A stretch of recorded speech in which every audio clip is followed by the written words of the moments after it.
how did you end up here? I mean, you're known around the world now, as being this great kind of acoustic and kind of fingerstyle guitarist. But how did you end up living here in Northern California? Well, I came here in 1980. The first time I came here was 1982, and I traveled across the United States. I went from New York in a car all the way to Los Angeles. Wow! You did the classic road trip. A classic road trip, and I fell in love with this country. And then in '85, I came back, and I loved the Bay Area, and I moved to San Francisco. I met my wife, and that's after that it's history. I fell in love with this place, and also with the fact that it's so cosmopolitan. In San Francisco, where I lived for 15 years, I mean, you go into a bus and you see, somebody from Asia, somebody from Europe, somebody from South America, and the music is also reflects that because it's really a kind of a minestrone of styles. Well, that's what I read something about it, and someone asked you to describe your music, and you called it minestrone music. So what is minestrone music? This is, I studied diligently all different styles of music, including American music, like bluegrass. I really study, trying to copy note after note. And I, in the same fashion, I study, Italian folk music, but also Brazilian music, and I study other people's music. And at one point, I started writing my own music. And when I write my music, people can't really tell what kind of style is this, because it's not really anything, but it's all of those different influences. So that's why I call it minestrone, because minestrone is a soup with different vegetables, and my music kind of reflects all those different styles that I love so much, So when they ask me what kind of music you play, I say minestrone music. Of course, you can't find that category, on iTunes. So it needs to be in there: country music, gospel, jazz, minestrone. Peppino D'Agostino.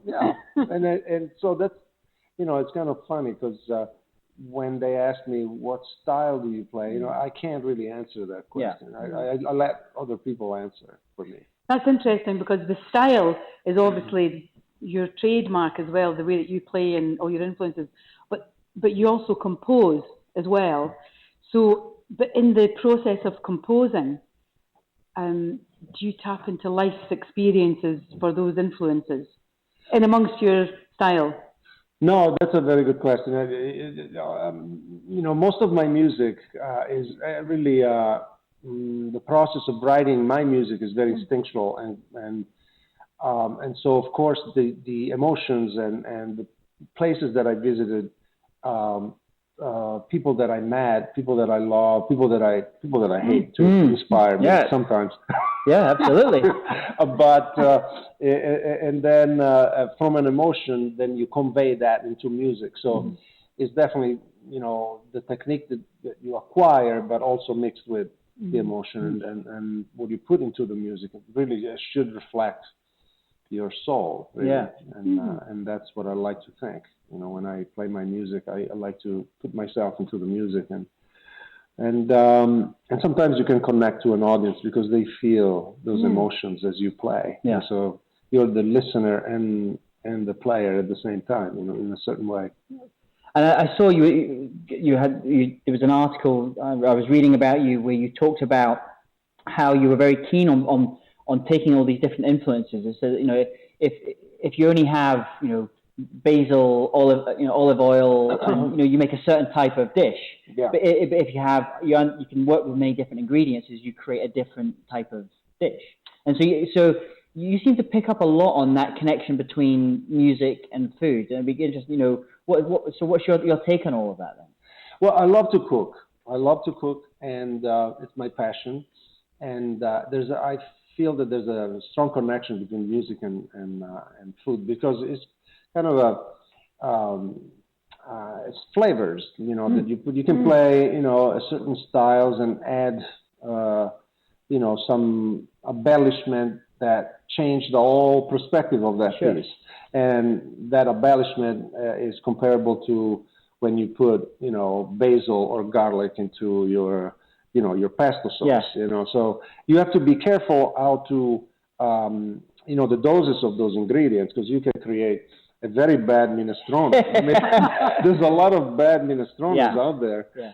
But so you have to be sensitive about the ingredients that you use and how much you use and what kind of ingredients you use. So. Because you're so passionate about food. I heard a little bird was telling me you were even considering having your own show in terms of cooking, teaching people how to cook Italian food and wine and everything. So what's happened to that project? Is it still something in development just now? Yeah, it's something in I shot like 2 or 3 videos, but I'm waiting until I have like 10 of those. So, and I already explained how to make gnocchi with pears and gnocchi with pears and spinach and sausage. So, for instance, that's one of the recipes, and I have 3 videos already made. When I reach 10, when I have some content, then I will maybe create a new website, Peppino Cooks, or maybe put those in my website. And it's my passion. I love cooking, and I love cooking for my friends. I mean, you came to my house. You're a great cook. Great. My mom will not agree with that, but I can cook. But you made one dish. In fact, Alison, I think you were trying to get the recipe for this. Well, actually, the caponatina. Yes, that's from Sicily. It's a Sicilian dish. It's a Sicilian dish. But the first time I tasted that was when you cooked it for us, and it was absolutely delicious. Oh, thank you. I'll make that again for you. Could you? Only if you make your soup for me. I will make my... Alison makes Scottish hardy soup. This is the real winter soup that you want to get you through the dark winter months. Kind of soup that sticks to your ribs. I like that. It sort of wails onto you, but, it stays there. I remember a couple of years ago, there was a guitarist called Ike Isaacs. Yes, he was John Ramborn. He was a great guitarist, and he did a lot of stuff in the session scene. And he actually came out with an album of music to cook by, an entire album of music that was to go along. So he would create a whole album of Indian music if you're cooking Indian food, and Italian music if you're cooking. But he created the music himself. He created the music himself. Oh, what a great idea! So maybe that's one of the ideas. So as well as watching you learn how to cook these great meals, you can be listening to Peppino playing Italian songs as well. Yeah, I mean, I think it's a wonderful idea, and it should be also, you should have like in the liner notes, you should also write a list of wines that can go with that food. Yeah. So you combine the wine, the food, the music, and we're all happy. Which takes us to another very, very important point of any touring musician is the rider. And we worked with a musician for many years who always insisted on having a bottle of Amarone wine on his rider. That was fine when he was only doing 50 concerts a year, but when he was starting to do 300 concerts a year, it became a bit of an issue. But, so are you an absolute Italian wine snob, or have you come to love Californian wines? What are you into? I've got French wine. French wines. I'll be in France in June, so I'm looking forward to that and drink some French wines, which are great. No, I'm not a snob. I'm not an Italian. I mean, I have to tell you that I actually, in recent years, I started loving California wines. I mean, I'm falling in love with the wines in this area. Yeah. I do. And sometimes I just came back from Italy, and when I talk to my friends in Italy about California wines, they look at me and say, "What? What are you talking about?" They're not very easily found in Italy. I mean, they're very expensive when you buy them there, but they're. I mean, I think I feel that I'm pretty lucky living in this area. It's amazing for wine here, really amazing. I don't want to mention any specific wines right now, but I had recently a bottle of wine. I was lucky enough to be invited to the French Laundry. Yes. And there was this winemaker that was there, and I drank, I think, half a bottle of that wine, or 3/4 of a bottle, just by my face. Should I say? Yes, please. You want me to say? Of course. Okay, it's Roy, R-O-Y. Oh, wow. Oh, nice. Roy wine. And she's just wonderful, yeah. Yeah. But I love this one. This too. is great wine as well. This is lovely. Super. And they actually have we saw some concerts there. They have a lovely winery here up in, I think it's like Rutherford, Oakville area. And they actually had a French French youth big band there that we saw. But you also accordion players? No, thankfully no accordion players. But you have every year you do a concert in down in Paso Robles, a winery down there, which has been this annual thing for you now. So, so how did that come about? You've been doing it for a number of years. Well, I've been doing that concert for almost I celebrated last year 25 years, and you sang with me. I sang with you, Peppino, and it was wonderful. It was what we did, Nature Boy. And Nature Boy, in amongst the vines, and just outside the vines, but one in amongst them. It was really beautiful. good. Yeah, I think that concert in winery are really perfect. Yeah. Obviously, also the weather is very nice down there. I mean, it's always very warm. And I don't know. One time I actually played here in a winery with Barbara Higbee, but it was in Santa Cruz in a winery, but it was cold. But I mean, the perfect for me, that concert in Templeton is really great because the weather is nice, the food is great, and I always go every year with a new artist, and I present somebody new, and it's always well received. So it's nice. That's really lovely to introduce new artists, during the concerts that you're doing. But you're just back from Europe as well, aren't you? You've been doing a series of concerts. Where have you been in Europe? I was in Italy, actually. Oh, right. And I play a concert in my hometown in Torino, which was very nice. It's always emotional for me to play there for my friends. And it's always, there's always a lot of people come to my concert because I play once a year, and it's always, at the end we go have a pizza. Yeah. And it's always wonderful. They have good wine, and it's just a special occasion for me. And I'll be in Europe now for like 2.5 months, starting at the end of June. I'll be touring in France, Germany, Austria, Italy, Switzerland. And what about stuff here in the US? Because obviously a lot of our viewers, they're based here in the US. Where are you going to be playing around America? I'll be playing with the guitar chair, the chairman of the Conservatory of Music, David Tannenbaum. Me and David Tannenbaum, we have a duo called Classic Steel. Classic and classical guitar and steel string guitar. And we'll be playing in Bishop, which I think is close to Fresno, down that area. And then another town that I can't remember the name, but I mean, you can find the information about those concerts on my website. Is it just peppinodagostino.com? peppinodagostino.com, and I know that it's very easy to spell. So and there'll be a link if you go onto the website on ToutSuite.com. You'll be able to find a link and get through. And what about Facebook? And I'm on all those. You're on Facebook, Twitter. What else is there? There's a new one. Minestrone. There's a new one every week. There's a new one every week. So let's talk about the new album, which we're gonna on the ToutSuite Facebook page. We're gonna be having a contest to win this album. Tell me about 9 White Kites. What was the inspiration behind that? The idea was to create a CD of original music. See, in the past 10 years, I've been spending these 10 years basically playing with different musicians and different styles of music. So I spend a lot of time learning other people's music and other different kinds of styles. With David Tannenbaum, I play a lot of classical music. And then when I play with Steph Burns, which is a wonderful electric guitarist, we play more like fusion, and we play, like, for instance, a piece by Weather Report, Birdlands. Then when I play with Jeff Campitelli, which is the drummer for Joe Satriani, which is a great drummer. In fact, you played here recently in Napa, which was an amazing show at the Uptown Theater. You were there? Yeah, too? yeah, great show.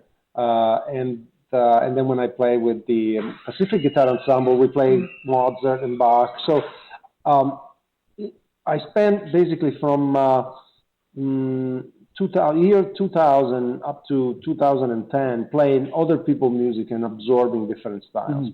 So I wanted to create a CD of original music, Minestrone music, where I could kind of convey all the stuff that I learned in the past 10 years, and that was the idea behind that record. Yeah, fantastic. And you've been described as the guitarist, and that's quite a high compliment. When you think of other guitarists, look up to you.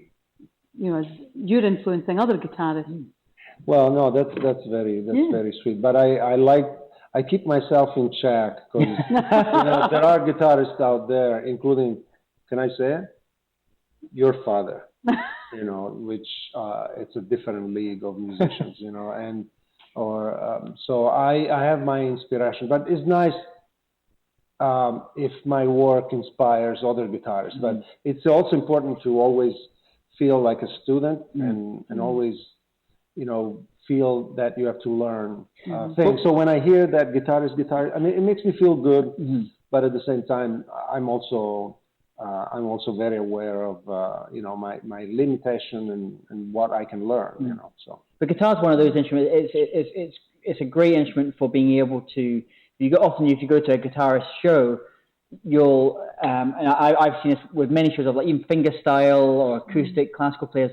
The first couple of rows will be guys in Metallica t-shirts because they like guitar, and guitar is just one of those instruments, regardless of what style or genre you're into.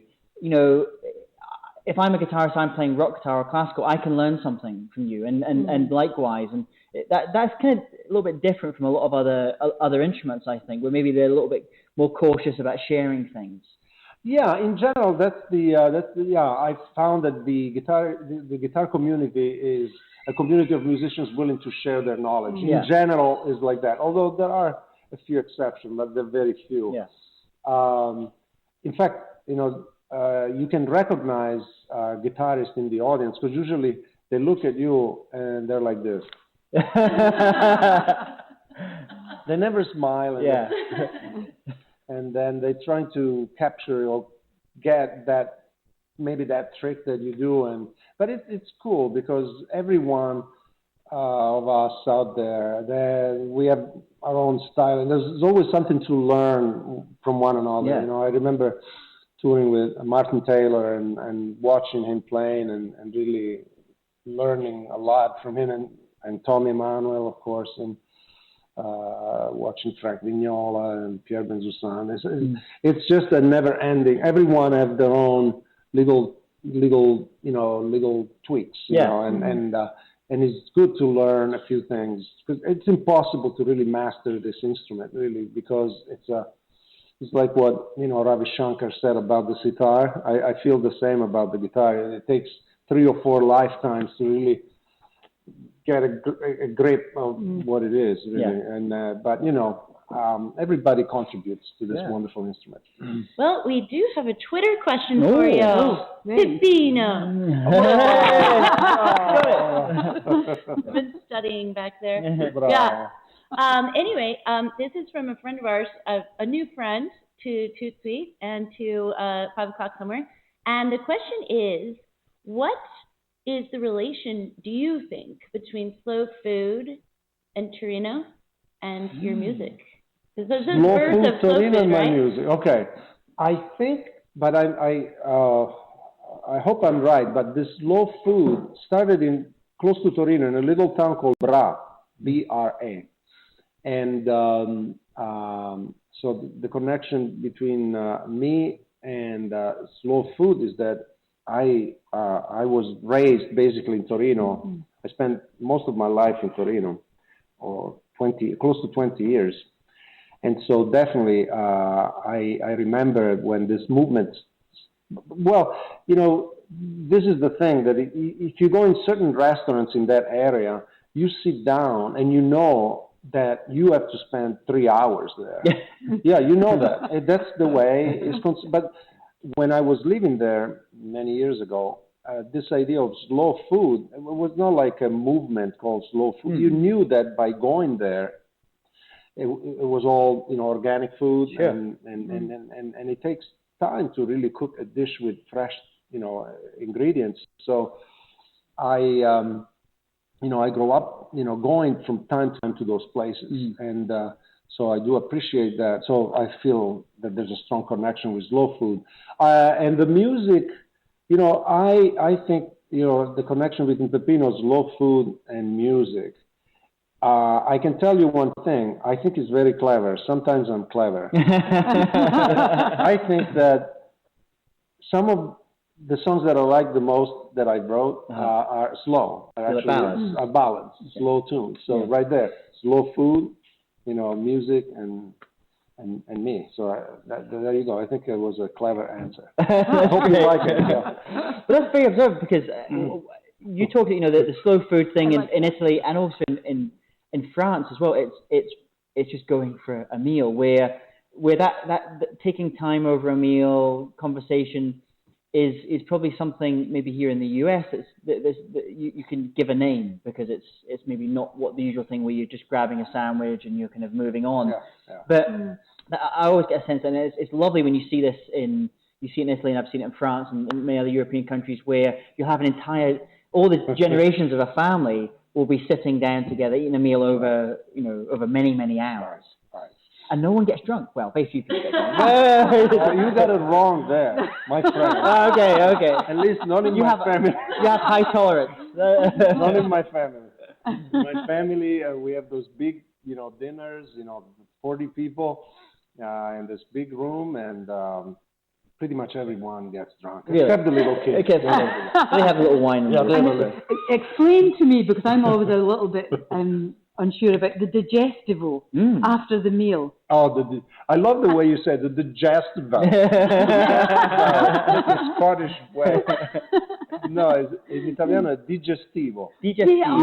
So the emphasis, I completely misplaced the emphasis. Digestivo. Brava. Grazie. Brava. Well, the digestivo is that after you eat for 6 hours. Yeah. What is that you use when your sink is block? A blockade. Yeah. What is it? Niagara. What is? A plunger? No. Yeah, the drainer. You use the drainer, right? Yeah. And what is the name of a drainer? That's the. Yeah, it's a liquid. Liquid plumber. Yeah. The digestivo is liquid plumber. Because you drink for 5 hours and then you drink this very powerful mix of different herbs that, well, we won't get into detail. You got the idea. But it's good for you. Fernet Branca. Yeah. It's good for you. For me? Yeah. Very good. But Fernet Branca, in fact, I'll bring Didier and Susan on this. They might know is that it seems to be the drink of many the barmen in San Francisco. It's like this kind of in drink. You go to some of the bars in San Francisco, and it's like the thing. He So needs what's to the come story up there? to the microphone. Yeah. He knows a thing or two about this. Yeah. Actually, Fernet Branca has been reinvented here in California with Sean Larkin, a Scot. Oh, okay. Oh, yeah. This guy can drink Fernet Branca like nobody else. Oh, really? Oh, yeah. The guys are absolutely amazing, and really he did something like a very, very cool. And it's been like really supporting the Italian economy, to Fernet Branca in the United States of America. I mean, the guys, Sean Larkin. But Fernet Branca is like one of the most popular digestivo here in California, and there used to be the German liquor too. Jägermeister. Jägermeister, Yeah. and but the Fernet Branca is definitely the one on top right now. Anyway, hey, good show, guys. Keep going. Yeah. So our resident knows everything about wine. So fantastic. So but the equivalent in music, what would be the equivalent to the digestivo? The equivalent in music, digestivo. Well. Have a sip of wine and just think about it. Let's contemplate. Let's contemplate that. Let's do that. I think it should be a piece of music that summarizes all the music that you played before. Good. I like that answer. There you go. I don't know which piece that would be, but I think that it should have a quality from each style that you play, such as digestivo at the very end, kind of summarizing your performance. Could that possibly be a theme for a new CD? The appetizer, or in Italian, what's the antipasti. Antipasti, and then the main prima piatti. Is it prima? Antipasti, primi piatti, secondi piatti, the contorno, digestivo, caffè, limoncello. This is why it takes 3 hours. That's a long CD. That's a very long CD. At least 20 compositions. Italy's one of the best countries to get married in, because the wedding meal afterwards. So when we got married, it was a 13-course meal, and in fact, my father missed the first dance because he went to bed after course 8, and he missed the first dance. But oh God. But I've heard that in Greece actually is also like that. Very, very big meals too. They invited me to go to a wedding in September in Crete. Yeah. So I may show up and I'll be ready. Yeah. I'm gonna diet for a week. Okay. The previous week I will not eat. And then I'll go there. So I mean, you're traveling as life of a musician. You're traveling all over the world, and actually one thing that we've noticed with all our guests that we've been having over the past couple of weeks is that this idea of people traveling, perpetual travel is such a big part of so many people's lives now, whether you're entrepreneurs or musicians. Where have been some of the strangest places that you've ended up doing performances and you've ended up being? North Providence, Rhode Island. Really? Pretty strange. Yeah. I thought you were about to say Timbuktu. No, much closer than that. No. Well, no, that was really a weird place. I'll tell you okay. One day. But let's see. Istanbul was a very interesting place. So it was the very first time that I really, and the only time that I got so close to the East. That all culture there, being in the the Grand Bazaar was very, very interesting. And look at those mosques. It was quite different, Another place that I remember is Seoul, South Korea, huge place, huge. I went to just from, they have, there's a part of town where you can go and you can see the city, and it covers the entire horizon. It's huge. It's like 20 million people living there. But I'll tell you, I felt, because also all the signs are in Korean language, so I could not understand anything. But I remember that I ate one of the best pizzas. Really? Really? One of the best pizzas in Seoul. I went there. And this is going to be very disappointing to any of our viewers in Italy just now. You're saying one of the best pizzas you've ever had is in South Korea. And I don't understand pizza. Trust me. I saw this. It was like 2 blocks from my hotel, and I saw the sign pizza. Yeah. And it was quite an elegant place. So I said, I'm gonna go there and see. I got inside, and all they were making the pizza in front of you. The oven was there, and the pizzaiolo was making the pizza, and he was a Korean guy, and he was making this pizza. And I thought, oh my God, it's going to be, I don't know, it's going to be a nightmare. It's going to be bad. They brought me this pizza. It was great, thin crust, great ingredients, simple pizza. And it was good. And I went there and I said, talk to him. He spoke English. And he said, no. I just learned here from an Italian guy. He showed me how to make pizza. Yeah. And so that was like, I felt for a moment very close to home. That pizza made me feel homesick in Seoul, South Korea. Yeah. So you're gonna play something for us a minute. We're very fortunate that you brought your guitar with you today as well. Any other questions? Well, I just remember being a singer. I did a concert in La Marche, and we have a small house in Italy, and they paid me in pizza and wine, and it was probably one of the best concerts I've ever done. You know, apart from that, but it was lovely. So tonight, obviously, there's wine. Well, we don't have the pizza, but wine. Okay, I'll play for wine. That's fine. So what are you going to be playing for? I don't know. What would you like? I didn't think about what to play. I had my guitar. But... We have a request. Oh, you do? Yes, oh no, from Twitter I don't again. take requests. Okay. What is it? Well, it's for Minestrone. They said, we've heard about Minestrone and we'd like to hear some Minestrone. So they want to hear some Is that original okay? music then. That would be great to hear that. Okay, let's play some Minestrone then.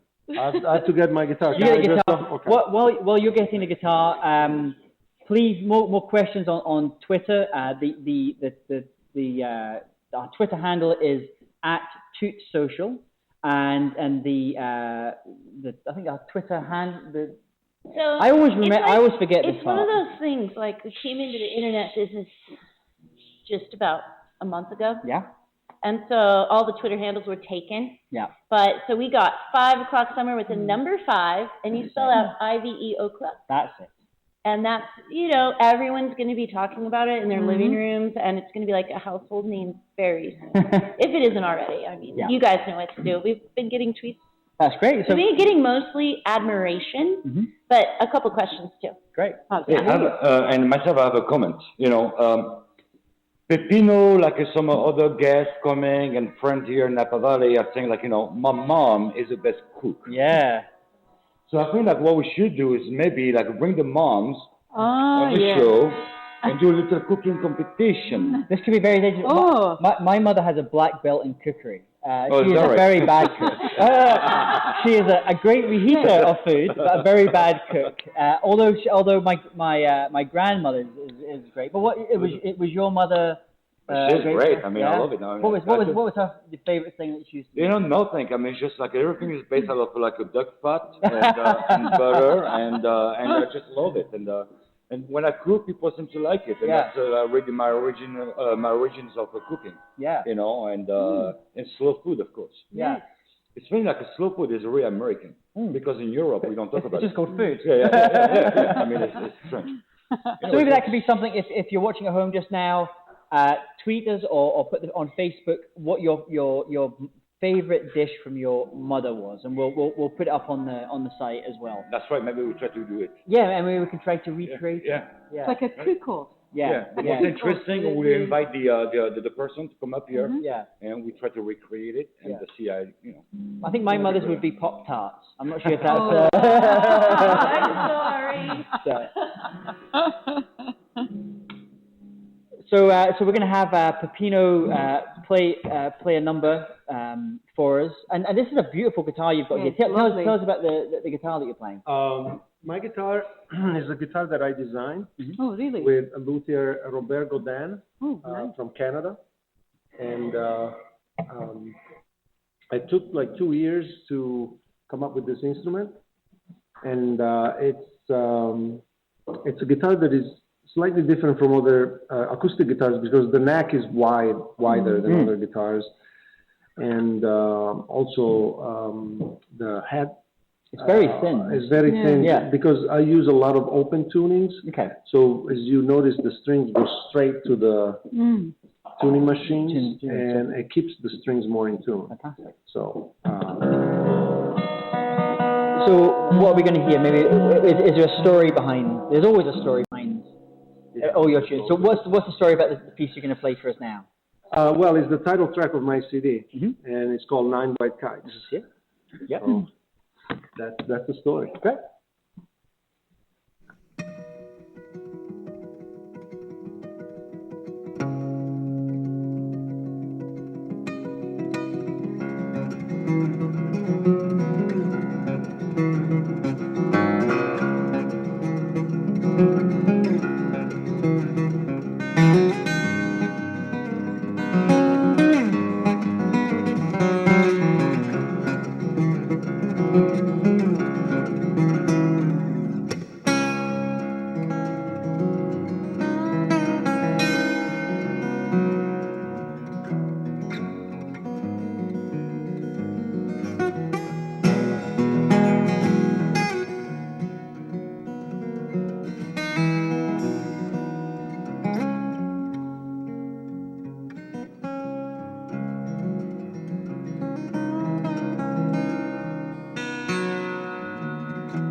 Peppino D'Agostino, and this is from the title track of from Nine White Kites.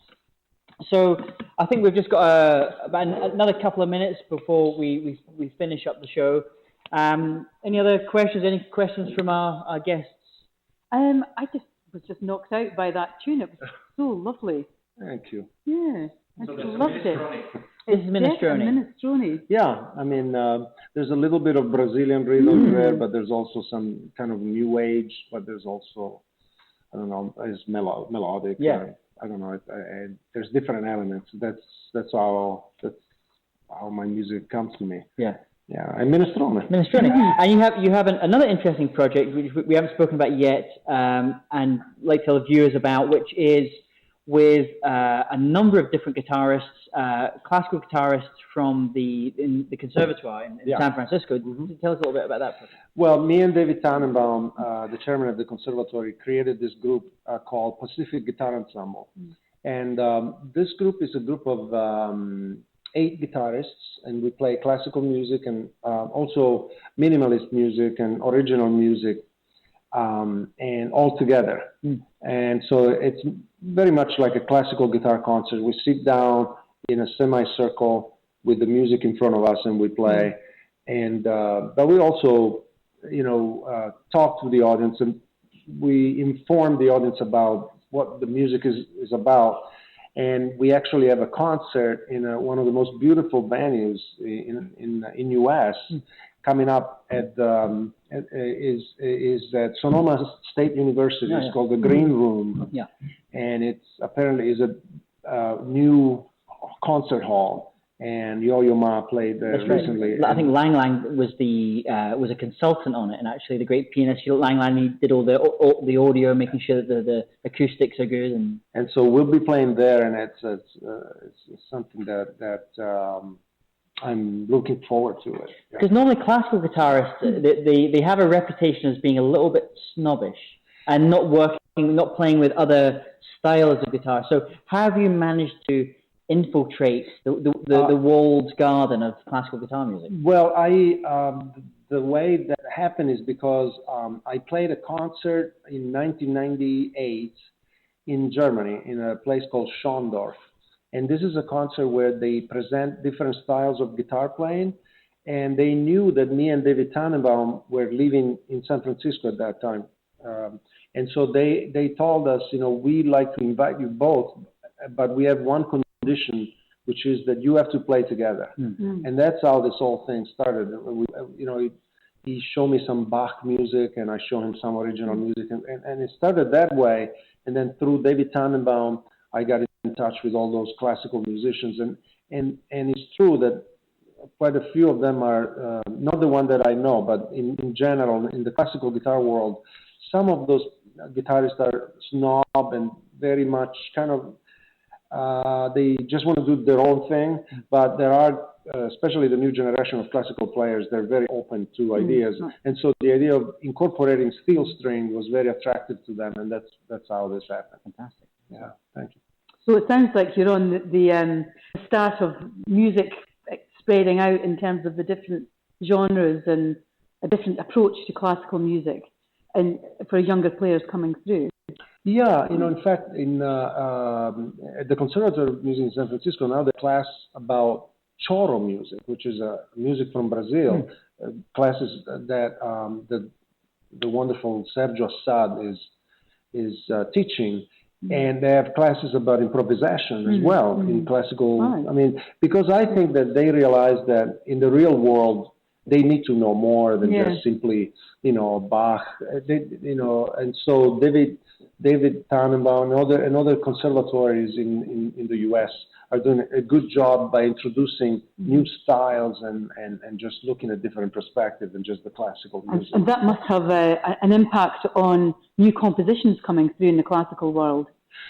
Definitely. Just yesterday I went to see a wonderful opera, Ana Moidar, in San Francisco. It was an opera about Garcia Lorca, the poet from Spain that was killed, and they play classical music, but composed now specifically for this opera.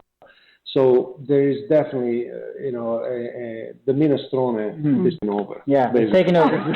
Minestrone is taking over. But I also heard that there's a connection with you and Pixar, the animators, that you've recently you're in there helping some of them improve their guitar playing. Yeah. They started, actually, my friend Bart Sullivan, which is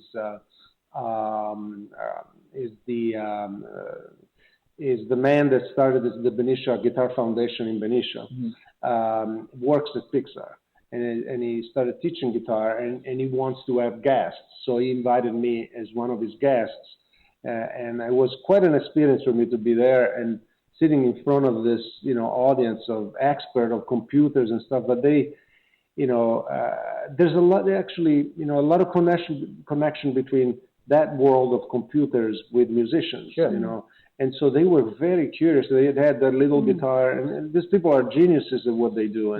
And they looked at me like, wow. And I was looking at them, wow. It was a wow. So can we expect to see a Peppino character in one of the forthcoming movies? Yeah, they told me already. There's Ratatouille next to Minestrone. James, they're creating a new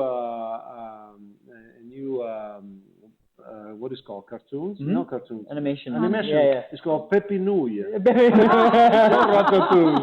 Peppino. So people can go online. If you go to peppinodagostino.com, you can see all Peppino's dates.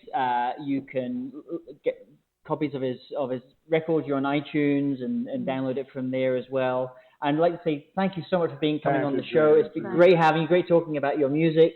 And how mothers can sometimes make the best food, and obviously wine as well. And your minestrone. I know. Minestrone feeds the soul. Yeah. And you're all storytelling all at the same time. You, Pixar, the food. Absolutely, storytelling. It's all about storytelling. It's all about the story. Yeah. So join us tomorrow for a really amazing show as well. Oh yeah. Ryan Holiday. Yes. Now this guy, I'm ready. Yeah, so tomorrow night it's our tech show tomorrow night, and so we have Ryan Holiday, who is a media manipulator.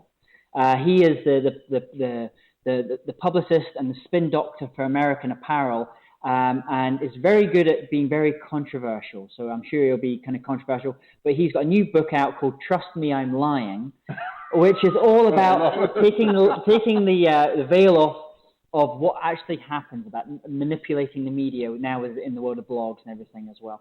And we also have another guest, the author of The Lean Entrepreneur. There's a big thing here in the Bay Area called lean startups, and it's become a big trend amongst businesses and startups here. And he's going to be coming on the show tomorrow night talking about the lean entrepreneur. And we also have Johnny Motta, one of the regular people on the show. And I'm not sure, we're probably going to be covering some new gadgets and new tech things. He's bringing some actual gadgets that he picked up at Macworld. We get toys tomorrow night. We get toys. So, definitely tune in for that as well. Yeah. It's always a good time. Yeah. Awesome. We might be drinking wine. We may be drinking wine. Maybe. Yeah. And it's time for you to get started. Yeah. I can finally drink this Yeah. one. Cheers. All right. Good night, everybody. Good night, everyone at home. Tomorrow. See you tomorrow. Take care. Cheers. Well done, Peppino. Pizza. Pizza. Prego. Play